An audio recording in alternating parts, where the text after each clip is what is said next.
Israel फिलिस्तीन जंग को लेकर दुनिया दो धड़ों में बंटती दिखाई दे रही है।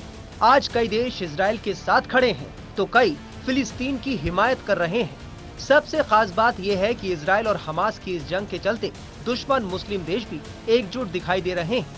यूएई या एक दो मुल्कों की बात अगर छोड़ दें तो ये कहना गलत नहीं होगा कि मुस्लिम देशों में ऐसी एकजुटता पहली बार देखने को मिल रही है।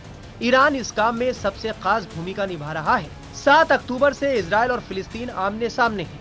हमास के लड़ाकों ने बड़ी संख्या में इजराइल समेत बाकी देशों के नागरिकों को बंधक बनाकर रखा है। इस बीच दुनिया के कई देश इस लड़ाई को शांत कराने में जुट गए हैं। अब खबर है कि हमास ने पहली बार 2 अमेरिकी नागरिकों को रिहा किया है। ये रिहाई कतर की मध्यस्थता के बाद हुई है।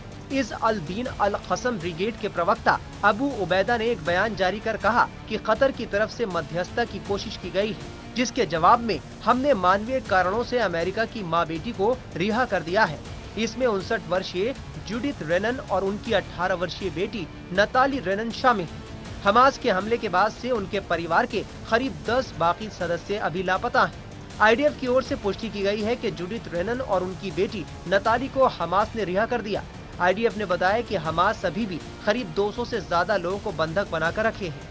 हमास इस समय खुद को दुनिया के सामने मानवीय कारणों का हवाला देकर रिहाई कर रहा है। आईडीएफ के मुताबिक लेकिन सच ये है कि हमास के आतंकियों ने बर्बरता की है और शिशुओं, बच्चों, महिलाओं और बुजुर्गों को बंदी बनाकर रखे। इजराइल के प्रधानमंत्री बेंजामिन नेतन्याहू ने कहा है कि हमारे बंधकों में से 2 लोग घर आ गए हैं। हम सभी बंदी और लापता लोगों को वापस लाने के अपने प्रयास में पीछे नहीं हटेंगे, साथ ही हम जीत तक लड़ना जारी रखेंगे। वहीं अमेरिकी राष्ट्रपति जो बाइडेन ने रिहा किए गए दोनों बंधकों और उनके परिवार से फोन पर बात की। बाइडेन ने मां बेटी के हमास के चंगुल से छूटने पर खुशी जताई और एक्स पर पोस्ट किया।